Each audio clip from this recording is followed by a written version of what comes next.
অল্প পড়ে অনেকদিন মনে রাখার 3টি দুর্দান্ত কৌশল যদি আপনার জানা থাকে তাহলে কেমন হয় বলুন তো। অনেক ছাত্রছাত্রী এমন রয়েছে যারা ঘন্টার পর ঘন্টা বই পড়ে থাকে। হ্যাঁ ঠিক আছে, তারা ভালো রেজাল্ট করে, তবে কিছু ছাত্রছাত্রী এমন রয়েছে যারা অল্প কিছু সময় পড়েও তাদের থেকে ভালো রেজাল্ট করে। এটা কিভাবে হয়? যারা কম পড়ে ভালো রেজাল্ট করে তাদের ব্রেন কি যারা বেশি সময় ধরে পড়ে তাদের থেকে ভালো? উত্তরটা হচ্ছে না, সবার ব্রেনই সমান। তারা মূলত পড়ার সময় এমন কিছু সাইকোলজিক্যাল কৌশল ফলো করে যা তাদেরকে অল্প পড়ে বেশি দিন তা মনে রাখার জন্য সাহায্য করে থাকে। চলুন আজকের ভিডিওতে এমনই 3টি সাইকোলজিক্যাল কৌশল শিখে নেই যা আপনাকে অল্প পড়ে সেগুলো বেশি দিন মনে রাখতে সাহায্য করবে। কৌশল নাম্বার 1, আমাদের ব্রেইনে প্রতি মুহূর্তেই অসংখ্য থটস আসতে থাকে। সাইকোলজি বলে পড়তে বসার পর টানা 10 মিনিট আমাদের ব্রেন মনোযোগ ধরে রাখতে পারে, এরপরই মনোযোগ নষ্ট হয়ে যায় এবং নানান থটস মাইন্ডে আসতে থাকে, যার ফলে আমরা আর পড়ায় গভীর মনোযোগ ধরে রাখতে পারি না। অল্প সময় পড়ে দীর্ঘদিন মনে রাখার জন্য আমাদেরকে মূলত গভীর মনোযোগ দিয়ে কোনো জিনিস পড়তে হবে। তাই পড়তে বসার 10 মিনিট পর যখন আপনার মনোযোগ চলে যাবে, নানান থটস আপনার ব্রেনে আসতে থাকবে,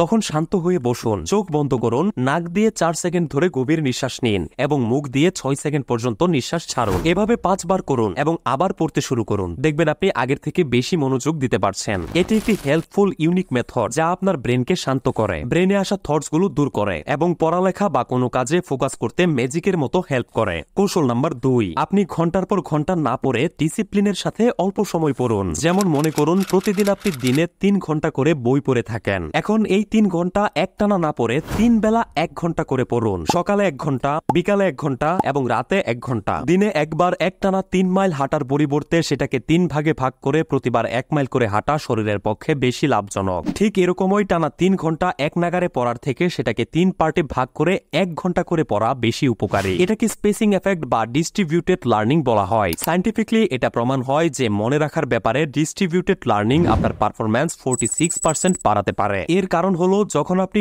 অল্প সময়ের জন্য পড়তে বসেন তখন আপনার ব্রেন ভাবতে থাকে সময় খুব কম, তাই ব্রেন কোনো পড়া বেশি ফোকাসের সাথে ক্যাপচার করতে শুরু করে। তাই একটানা বেশিক্ষণ না পড়ে সময়কে ভাগ করে অল্প অল্প করে পড়ুন। কৌশল number 3, untested fluency is an illusion. একটা টপিক পড়ার পর আমাদের মনে হয় হ্যাঁ ঠিক আছে, টপিকটা বুঝে গেছি, মুখস্থ হয়ে গেছে সম্পূর্ণ, আর তারপর আমরা সেটাকে ছেড়ে অন্য কিছু পড়তে শুরু করে দেই। কিন্তু যখন এক্সামে সেটাই চলে আসে তখন আর আমরা তা মনে করতে পারি না। এটাকে ফ্লুয়েন্সি ইলিউশন বলে। যখন সেই জিনিসটা চোখের সামনে থাকে তখন ব্রেনে ইলিউশন ক্রিয়েট হয় যে হ্যাঁ মুখস্থ হয়ে গেছে, আসলে কিন্তু হয়নি। তো এই জায়গায় যে কৌশলটি ফলো করবেন তা হলো একটা জিনিস 4 বার দেখে দেখে না পড়ে সেটা একবার দেখে পড়ে 3 বার না দেখে বলার চেষ্টা করুন। এই কৌশল আপনার ব্রেনে পড়াটুকু দীর্ঘদিন স্টোর করে রেখে দিবে। খুবই কার্যকরী একটি কৌশল, আজকে থেকেই ফলো করে দেখতে পারেন। ভিডিওতে দেয়া এই 3টি কৌশল ফলো করলে আপনি যেখানে ঘন্টার পর ঘন্টা পড়েও কিছু মনে রাখতে পারতেন না, সেখানে অল্প সময় পড়েও কোনো বিষয় দীর্ঘদিন মনে রাখতে পারবেন। ভিডিওটি আপনার কোনো আত্মীয় বা কাছের মানুষদের সাথে শেয়ার করতে পারেন যাতে তারাও ব্যাপকভাবে উপকৃত হতে পারে। যদি আপনার মনে হয় ভিডিওটি থেকে কিছুটা হলেও উপকৃত হয়েছেন তাহলে অবশ্যই একটি লাইক দিবেন। গত ভিডিওতে কমেন্ট করেছিল নাটোর থেকে মৌ, কলকাতা থেকে কারিবুল খান, চাঁদপুর থেকে তামিম, টঙ্গী থেকে শান্তা, পিরোজপুর থেকে জাহিদুল, লক্ষ্মীপুর থেকে রকি সহ